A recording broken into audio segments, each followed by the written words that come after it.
ধরেন আপনার এলাকায় এই মুহূর্তে আপনার পাশ দিয়ে বয়ে চলা নদীতে একটা লাশ ভেসে উঠলো, তখন আপনি তৎক্ষণাৎ পুলিশকে খবর দিলেন যে এই লাশটাকে উদ্ধার করার জন্য, যে এই লাশটা এসে উদ্ধার করে পোস্টমর্টেম করে যে আইনগত প্রক্রিয়া আছে সেগুলো মেনটেন করার জন্য পুলিশ আসলেন। পুলিশ এসে সেই লাশটা আপনার বাসা থেকে ফর এক্সাম্পল 50 কিলোমিটার দূরে আপনার সদর হসপিটালে নিয়ে গেলেন, সেখানে পোস্টমর্টেম করা, সেখানে হচ্ছে ডোমকে রাজি করানো, তারপর হচ্ছে জানাজা, দাফন কাফন, এই প্রত্যেকটা কার্যক্রম পুলিশ নিজে উপস্থিত থেকে করলেন বা করেন। এটাই, পুলিশ ছাড়া এই কার্যক্রমগুলো কেউ করে না। অথবা কেউ হারিয়ে গেলেন, অথবা কেউ আত্মহত্যা করলেন, এই যে কার্যক্রমগুলোকে আমরা পুলিশকে দিয়েই হচ্ছে আমরা করতে হয়।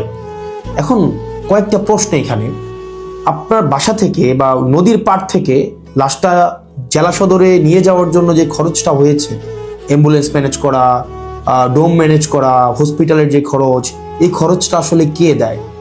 এই খরচটা দেয় হচ্ছে সেখানে নিয়োজিত যিনি দায়িত্বপ্রাপ্ত এসআই, কনস্টেবল বা যিনি যান, পুলিশের যে সদস্য যান, তাকেই কিন্তু এই খরচটা বহন করতে হয়। যে 10-15 হাজার টাকা খরচ হয়, তাকে এই খরচটা বহন করতে হয়।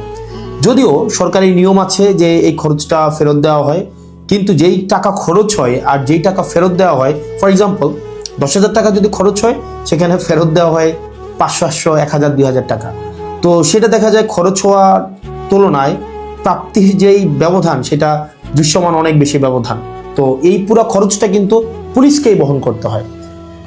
দ্বিতীয়ত হচ্ছে, আপনি যদি আপনার এলাকার থানাগুলাতে যান, থানাগুলাতে গিয়ে যদি দেখেন যে আপনার এলাকার এসআই, কনস্টেবল বা আপনার যারা সেবা দিয়ে থাকেন যে পুলিশগুলা কোন ধরনের পরিবেশে থাকেন, আপনি বিশ্বাস করেন, যদি আপনি ওই পরিবেশটা দেখেন, আমরা ইউনিভার্সিটিতে যেভাবে গণরুমে ছিলাম, এক রুমে গাদাগাদি করে অনেকজন, ফ্লোরিং করা, শুধুমাত্র তোষকটা থাকতো, উপরে ফ্যান নাই, যথাযথ পয় নিষ্কাশন ব্যবস্থা নাই, তারপরে হচ্ছে ভেন্টিলেশন সিস্টেম নাই, একটা মানবীয় জীবন বলতে যেটা বোঝায়, আপনার থানাগুলোতে পুলিশরা সেই ধরনের পরিবেশে থাকে।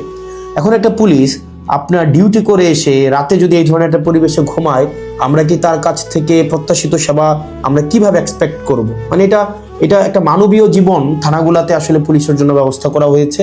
এত বছরেও পুলিশ এই সেবাগুলোতে, এই মৌল মানবিক পুলিশের যেই বেসিক যে সেবাগুলা, সেগুলো এখনো পর্যন্ত কিন্তু সংস্কার করা হয়নি।